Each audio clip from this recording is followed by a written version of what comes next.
Antes de passar pelo Corinthians, o Neto começou a se destacar cedo pelo Guarani.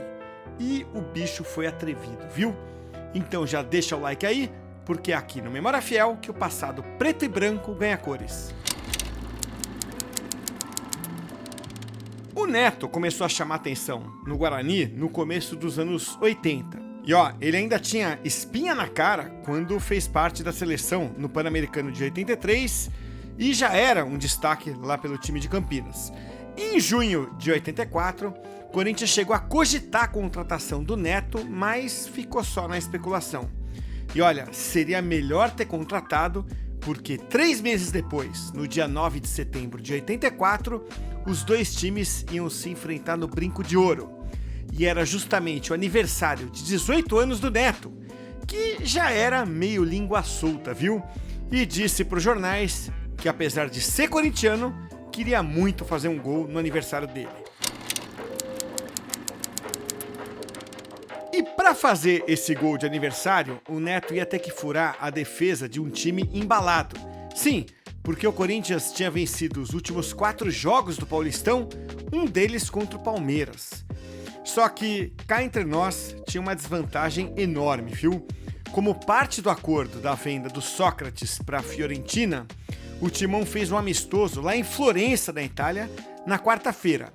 Daí, virou a noite no avião e acordou na sexta em São Paulo. E claro, chegou arrebentado da viagem para enfrentar o Guarani no domingo.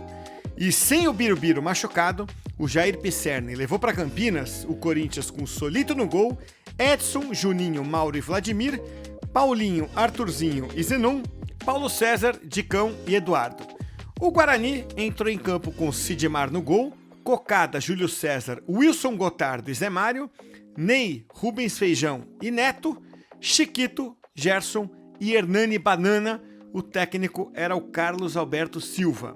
A noite mal dormida no avião não impediu o Paulo César, o famoso Paulo César Capeta, de dar uma baita arrancada e no contra-ataque fazer 1-0 para o Corinthians. Só que 2 minutos depois, o Neto tinha uma falta para bater na direita e ele não ia desperdiçar a chance de soprar as velhinhas do próprio bolo. 1-1. Se bateu mesmo o cansaço da viagem ou não, eu não sei, mas no segundo tempo, o Chiquinho fez o gol da virada. Com a vitória do Guarani, os dois times terminaram a rodada na 5ª posição do Paulista. E no final do ano, o Guarani terminaria em 5º e o Corinthians terminaria como vice-campeão daquele Paulistão de pontos corridos.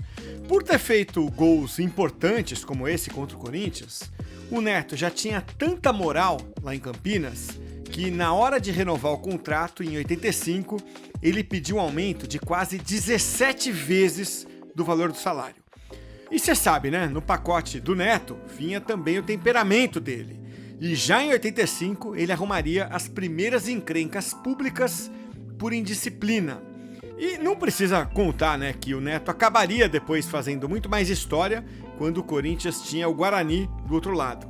Em 88, por exemplo, foi aquele gol de bicicleta que quase complicou o Timão na final do Paulista. E em 92, ele mesmo deu troco numa lei do ex no mesmo estilo. Mas essas são histórias para outros vídeos aqui no Memória Fiel. Para fechar, senta o dedo no like com a mesma facilidade com que o Neto batia a falta.